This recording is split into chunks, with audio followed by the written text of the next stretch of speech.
এ যেন রহস্যে মোড়া এক দান বাক্সের জগৎ, যেখান থেকে উঠে আসে কোটি কোটি টাকা। কিশোরগঞ্জের সেই বিখ্যাত পাগলা মসজিদে আবারও খুলল দান বাক্স।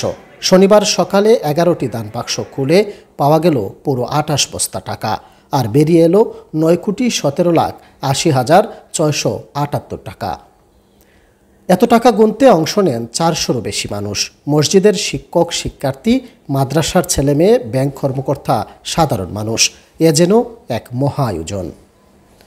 শুধু টাকা নয়, মিলেছে বিপুল পরিমাণ বৈদেশিক মুদ্রা, এমনকি স্বর্ণালঙ্কার পর্যন্ত।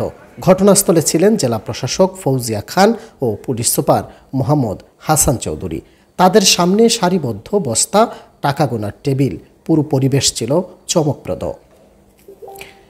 গতবার 3 মাসে 14 দিন আগে পাওয়া গিয়েছিল 8,21,00,000 টাকা, আর এবার সেটিকেও ছাড়িয়েছে নতুন রেকর্ড।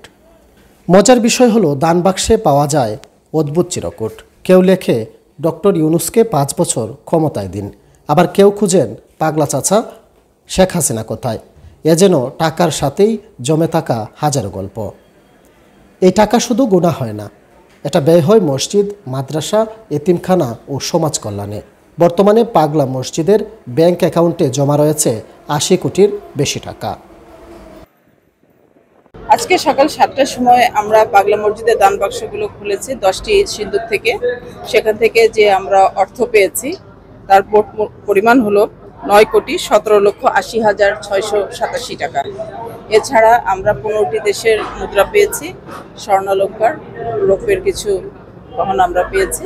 তো এই যে টাকাটি পেয়েছি, টাকাটি আমাদের সংশ্লিষ্ট পাগলা মসজিদের যে সংশ্লিষ্ট অ্যাকাউন্টে জমা হয়ে যাচ্ছে, আর স্বর্ণালঙ্কার এবং বিদেশি মুদ্রা যেগুলো আছে সেগুলো আমাদের ট্রেজারিতে জমা থাকবে।